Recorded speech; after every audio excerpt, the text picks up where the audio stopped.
2 weeks ago, we celebrated Easter. At Easter, we proclaimed Christ is risen, and we responded with, He is risen indeed. We learned a new song, which was saying, death is dead, love is won, Christ has conquered. And that's what we celebrate each and every Sunday, the fact that Jesus, through His resurrection, has conquered sin, death, and the devil, that we live in a new world, the beginning of a new creation. But there's a tension in the Christian life. There's something that goes on because we also realize there's grief, there's sorrow in the world. Stories like Ivy's, all the other children there at Wedgwood, stories in your own life. We've had several members of our congregation lose loved ones in the last few weeks, a father, a sister. And so there's this sense of grief. And so we wonder, what do we do with that tension? How do we deal with this thing where we want to proclaim that Christ is risen and the world is made new, but our hearts are still breaking at times? We're still struggling. We don't know what to do with that.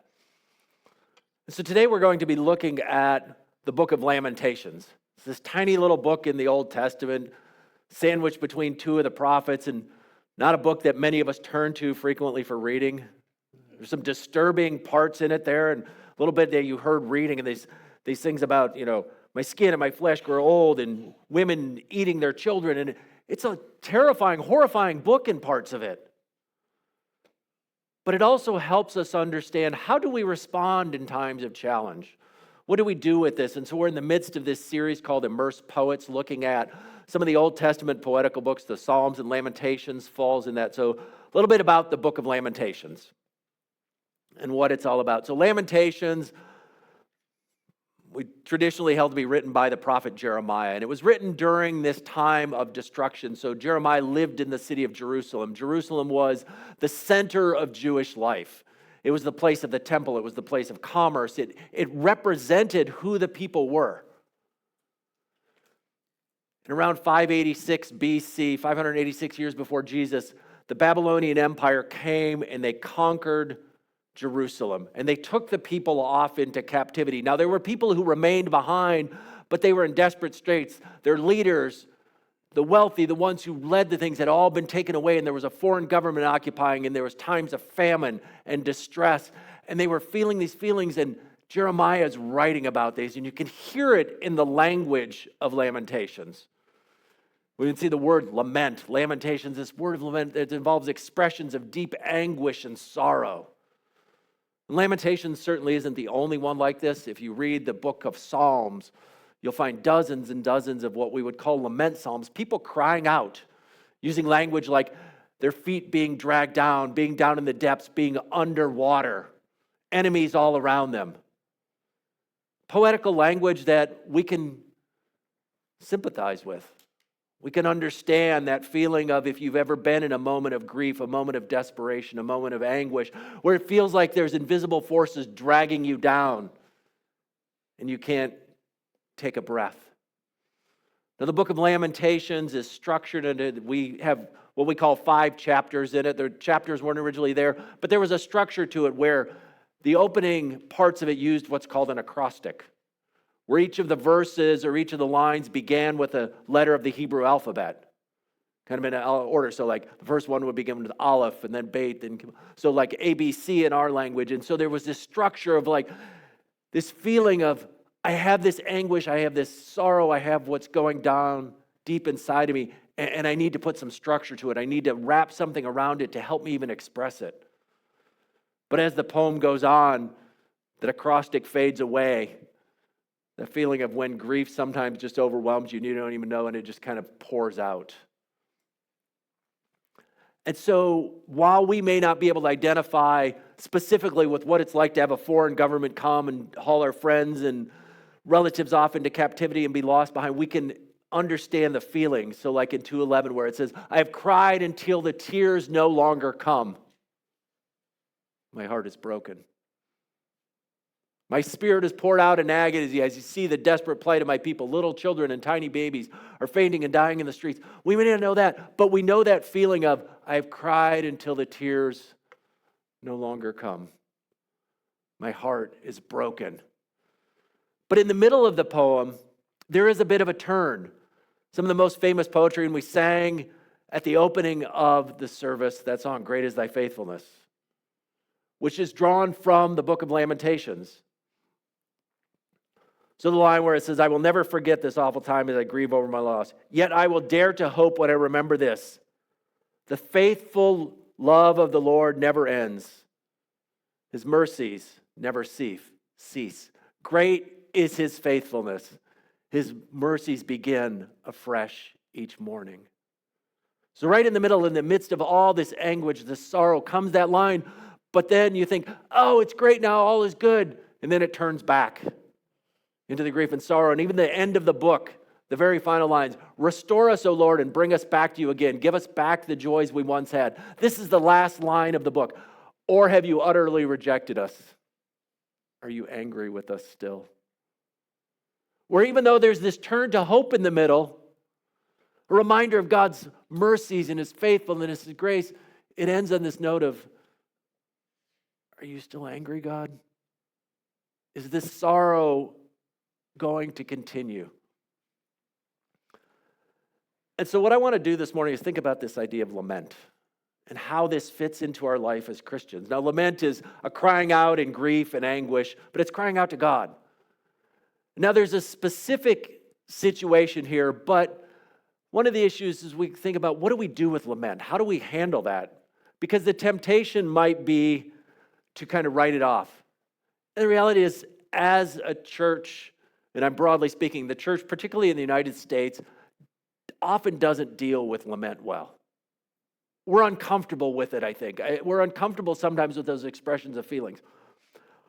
One way I would suggest that is reflected is, if you ever take a moment and open your hymnal and flip through it, you don't find many hymns that are truly lament. Now, the book of Psalms, which is the songbook of the church, is filled with expressions of grief and sorrow. It's really hard to find a hymn that expresses grief and sorrow. Or, if you're not so much of a hymn person, turn on a Christian radio station sometime. You don't hear a whole lot of songs that are just a cry out to God. If they do, then it always ends on the big happy note. Like, oh, we start off with the sadness, but we got to end well. And I get it, I'm on it. I like movies like that. I don't like movies that end in sorrow. I don't like songs that end in sorrow. But it's a reality of human life. And I think we're missing something in that we don't deal with it. We don't deal with this issue of lament. And one of the reasons is I think maybe we struggle, and there are different reasons, is what I mentioned earlier was Easter. Sometimes we move it away and we think, oh, the resurrection has eliminated the need for lament. We don't need lament anymore because Jesus is raised. God raised Jesus. Jesus is the answer to every lament, right? Well, yes and no, because yes, God, power overcame evil and death, and so we think we don't need lament. Maybe we think it's just for those who don't have enough faith. Maybe not all of that together. But there's a temptation to try and move away from grief or lament. Yes, Jesus has defeated the power of death, but we still live in this in-between. And we're reminded of living in the in-between because we attend funerals. We have loved ones pass away. We see grief, we see sorrow, and not just in death, but in so many other different ways. So we're reminded that we live in this in-between.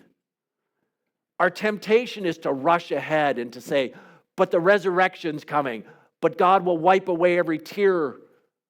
And that's a wonderful picture we're given in the final book of the Bible, the book of Revelation, where it's this picture of and God will wipe away every tear, and there'll be no more pain, no more sorrow, no more death, no more mourning. But that's not yet. The now we live in is filled with lament. We're still waiting for that. We remind ourselves of that every Sunday when we pray together. We say together the Lord's Prayer. And we say what? Your kingdom come. Your will be done here on earth as it is in heaven, which is in part a lament. It's a reminder that it's not here yet. The verse we read about God's mercy, it may move us away from Lent. And maybe we think, well, I shouldn't grieve, I shouldn't lament, I should focus on God's hope. And we do that in a lot of different ways. We do it when we're at a funeral. We say, oh, they're in a better place now. And we try and move past lament, but we need to find ways to remain in that. And what I want to suggest is to remind ourselves that Christians can suffer like everyone else. Just because we have the hope of the resurrection, just because we know Jesus defeated death, just because we know that there will come that day when God will wipe away every tear, doesn't mean we can't lament. There's a story in the Gospel of John, one of the 4 books in our Bible that tell the story of Jesus. And in the Gospel of John, Jesus has some really good friends. These 2 sisters, Mary and Martha, and a brother, Lazarus. And they spent a lot. They lived in this town of Bethany just outside Jerusalem. And it seems like whenever Jesus went to Jerusalem, he went and hung out with Mary and Martha and Lazarus. And in the Gospel of John, it tells the story where someone comes and they say, the one you love is sick. And they don't even have to name him. They know, oh, he's talking about Lazarus. And Jesus goes, but by the time Jesus reaches there, Lazarus has already died and they've placed him in a tomb. I'm not going to retell the whole story, but there's a moment in that story where Jesus goes to the tomb and it simply says Jesus wept. Now we might think, well, it's because of the unbelief. No, I think what's going on is Jesus truly feels the pain, the sorrow of what it's like to lose a friend. Spoiler alert, Jesus is about to call Lazarus out of the tomb. Jesus knows that he's about to do that. He knows that Lazarus isn't going to stay dead. Yet what does he do? He weeps. There's still this sorrow there. There's still this pain that's going on. When Jesus is hanging on the cross, he uses one of those lament psalms from Psalm 22, where he calls, my God, why have you forsaken me? He's experiencing that feeling of sorrow. The rest of the psalm turns and we see the victory. But in the moment, he's feeling the anguish and the sorrow. I think he knows that God's going to raise him from the dead. But in the moment, he's experiencing the grief. And I think maybe the lesson for us is it's okay to express our grief. It's okay to express our sorrow. I like the way Jamie Grant puts it. This quote, he says, for the Christian, neither hope in Christ nor certainty of ultimate divine resolution to our problems in any way denies the human need for lament. Lament is not based on the psalmist's lack of future hope. Hear that. When we lament, it doesn't mean we don't have hope. Lament is grounded in the psalmist's present experience of life with God in the world. So lament is focusing on what's going on in the present. Lament is intrinsic to humanity living in relationship with God in his good but fallen world. And then he goes on, he says this, the knowledge that everything will be all right does not change the fact that in our humanity we need to respond before God to those present realities that are not all right. The knowledge that everything will be all right does not change the fact that we need to respond before God to those present realities that are not all right. We know everything's going to be all right, but right now they're not. And it's okay to respond that way. And lament is the way we say something is not right, that there's something wrong now, that we're experiencing our pain and suffering. But it's not just a complaint. We can be really good at just complaining. It's not just spilling out our unhappiness, but it's done in the context of relationship with God. It's a cry out to God. It's desiring to find God who might seem absent in the times of grief. It's speaking the pain, but underlying it is the hope that in God's compassion he will hear and act to save. And that's the difference. Lament isn't just saying, oh, life is miserable, things are going bad, all these things. It's expressed to God because we express it to God because we know that he might ultimately save. But at the same time, it's simply pouring out those feelings and saying, God, this is what I'm feeling right now. And I think one of the things we're reminded of with books like Lamentation, God, in his providence, through the work of his Spirit, caused this book to be part of our Bible. And so I think by doing that, he's telling us something. He's saying, these kinds of expressions are okay. That we need to be able to do this. We need to be able to express those feelings. We need to have our honest questions and struggles with God. And recognize that they're not signs of unbelief. To lament is not a sign that you don't believe. In fact, it's a sign of faith. It's a sign of faith to cry out to God because you know God hears and answers. Lament doesn't break our relationship with God, but it takes place within that relationship.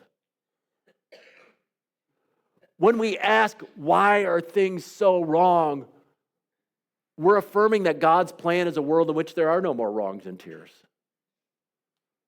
When we cry out to God saying, God, this world is broken, I'm experiencing this pain, we're acknowledging that God's plan is not that way, and we're keeping that relation.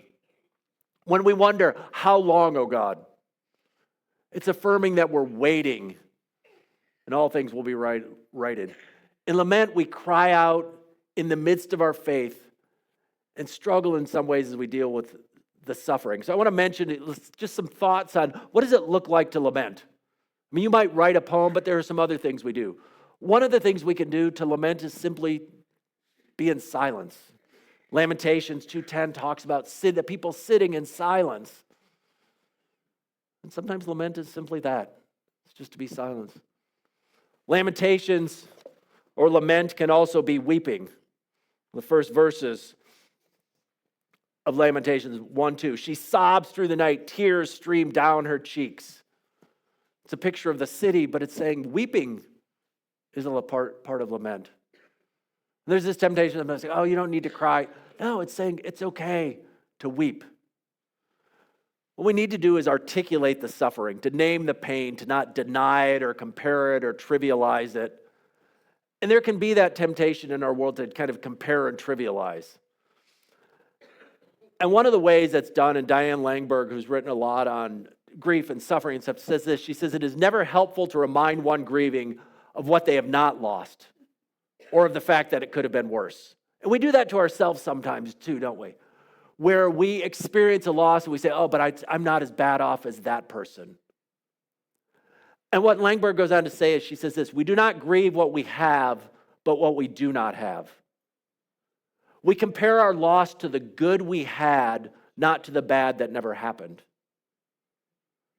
So when we're experiencing grief, I would invite us to avoid the temptation to say, well, it could have been worse, or these people have it worse. The fact is, you have lost something. There is some pain. There is some sorrow going on.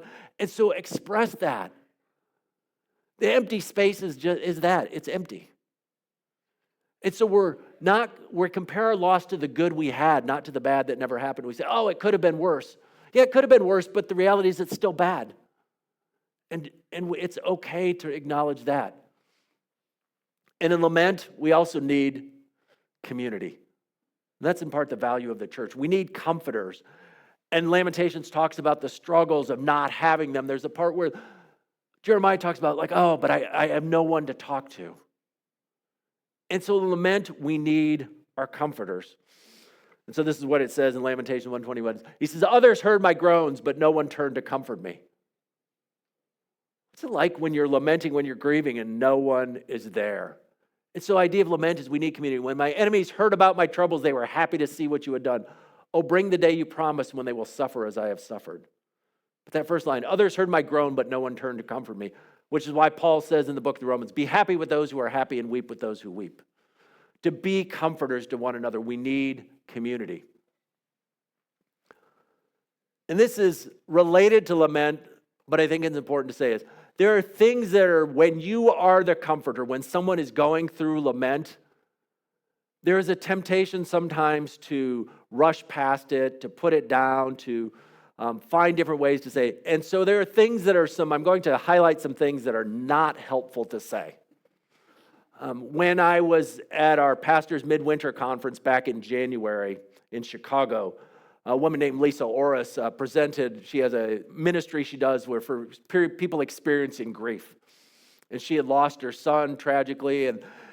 And so what she has done is worked with other people. And over time, she's accumulated and worked with people and talked with people. And even within the workshop there, people responded like these things that people often say in the midst of grief that are simply not helpful. And some of those I've said, did people really say that sort of thing? And there were a bunch of people around the room that nodded their heads and said, oh yeah, I've heard this. So I'm going to read some of those. If you want, I didn't put them all up on the screen, but I've got a card here, and if you want, I can make copies for you, but of things to not say. First one is, she says, one of them is, at least you can have another child, you have other children, you can get married again. And you think, do people really say that? And I looked around and people said, yeah, I've heard that said. Or this one, be brave. And she says, when you're underwater, drowning, and cannot breathe, it is not the time to be brave. Don't say you can get through this. In the early stages of grief, most do not believe they can. Instead say, I know you are hurting. I'm here with you. This one I like. Do not say, let me know if you need anything. And what she says is this, grieving people have no idea what they need. Just show up and do something. This one, don't say you seem like you are doing better. Grieving people often manage their grief so that it appears as if they are okay. Assume they are not. Instead, ask, how are you holding up today? Or this one, don't say everything happens for a reason. No, it doesn't. Sometimes senseless, awful, terrible things happen in life, and there is no reasonable answer for it. Don't say, I know how you feel. Even when we've experienced the same sort of pain, we don't truly know what someone else feels. Another one, don't say, don't let grief color your whole life. This isn't helpful or encouraging. Or this one, don't say you will be stronger because of this. Grieving people do not want to build strength or endurance through the loss of someone they loved. What they want is their loved one back. So lament requires community, but to encourage lament, because as I read those, and one of the reasons I read those is those can often shut down the grief. They can shut down the lament. When someone's grieving and we come up and we say something like that, a person can feel unsafe expressing their grief. They can feel unsafe expressing the lament. They don't want to do it, and it's healthy to do it, so we need to find ways to be able to encourage it and be there for people. And so we do that, but we also need our prayers. Be willing to say prayers of protest and petition. And when we do that, lament is more than the voicing of suffering. Nicholas Walterstorff, a writer, he's got a wonderful little book called Lament for a Son. He lost his son in a climbing accident. And Lament for a Son is simply like a diary of his thoughts as he's going through this process of grief. And one of the things he says is lament is more than the voicing of suffering. The mere voicing of suffering is complaint, not lament. Lament is a cry to God. As I was preparing for this sermon, I was looking back through Walter Storff's book. I was just tempted to read the whole thing to you, but I thought, well, you probably want some of my thoughts too. But it's a great book where he goes through this process, and you can see his struggles. He's a philosopher, he's a theologian, as he struggles with this, and he thinks, how do I express my grief? What do I deal with it? And he talks about the unhelpful things people say and what to do with that. But it's a wonderful picture of like grief and lament are this long and involved process. But we cry out and we voice our suffering, but we voice it to God. And lament is a cry for deliverance, about the suffering and the threat of meaningless. We're honest about our sin, our pain, and our anger. We're confused, but we're looking to God. We realize that there is some pain inside us that is too deep for human healing. Some evils are so deep that the only hope for ultimate defeat is in the goodness of God. And so that's part of what lament is. It's recognizing there is a pain, there is a sorrow inside of us, and we're acknowledging it. And we're acknowledging it to God because we know God is the only one who can bring healing. In the midst of it, we remember God's love for us, and that's the Lamentations 3. In the midst of sorrow, we recall God's loving kindness and his tender mercy. And recalling that is crucial to empowering us. The story of the cross and the resurrection will be at the heart of recollections of God's hesed, of his goodness and mercy. But we don't want to rush there. And so that's the struggle of finding the balance. That's why I can't give you a formula for how that works. We lament, we grieve, we keep our eye on the cross, but we also are in the moment here. And we're not rushing to the resurrection, but we also have to keep our eye on that there is a resurrection. And it's finding ways to do that. So my invitation is to bring lament into your life. And that might sound a strange thing to do, but even without having a conversation individually with every one of you, I feel fairly safe in saying that every one of us has grief in our life of some shape or form. And the book of Lamentations, the book of Psalms, God is his invitation to say, express it. It's there already. So don't be afraid to be honest. Don't be afraid to be able to relate to God in times of trouble. To come to God and say, God, I don't know what's going on. God, I feel this deep sorrow. God, I'm drowning. God, I'm in pain. God, I'm in suffering. And God, help me. It may not come out in acrostic poetry or beautiful lyrics. Sometimes it's just sobs. Sometimes it's just cries. Sometimes it's just that oh God, I don't know what to do. But we cry out to God because God wants us to cry out. And we cry out to God who knows and understands our suffering. Remember the story I told earlier. Jesus was on a cross and he was crying out to God because he understands suffering. He had friends abandon him. He was betrayed by friends. He was convicted wrongly. He experienced suffering in his life, and so we cry out and he understands that. But we also remember God as a God of hope and life. And that's what lament is. Lament isn't denying that. Lament isn't saying God isn't good. In fact, lament is acknowledging that God is good, and that's why we're crying out to him, because we know that he is a God who cares and a God who will one day bring restoration. So what I'm inviting us to do is find ways. We already have the grief. So what do we do with it? We give it to God. But it's not, what I want to remind us of, it's not a simple formula. You're not going to sit down tomorrow, cry out and lament to God, and then by Tuesday feel better about it. That's not how lament works. That's not how grief works. But it's a part of that process. It's giving it, and it's beginning to carry the weight and letting God do that for us.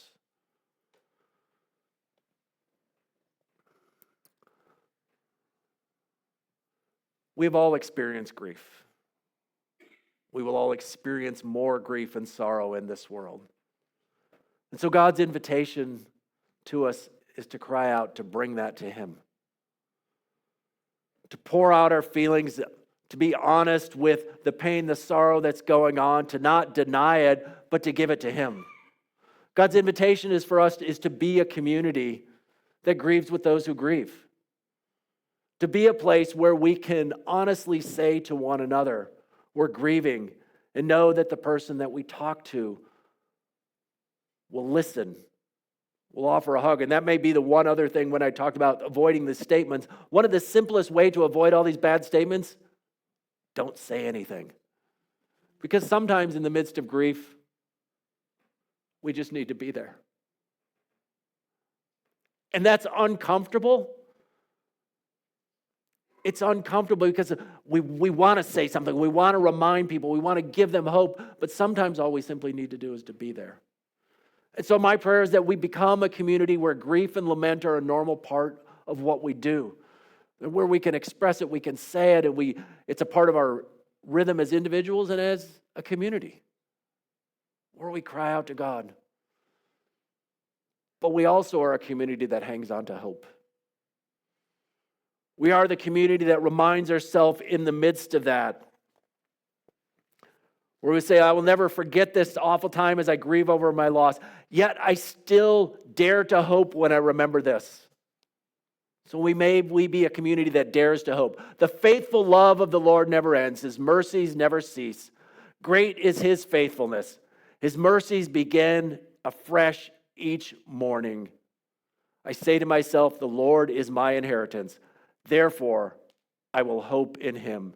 The Lord is good to those who depend on him, to those who search for him. So it is good to wait quietly for salvation from the Lord. And so we wait.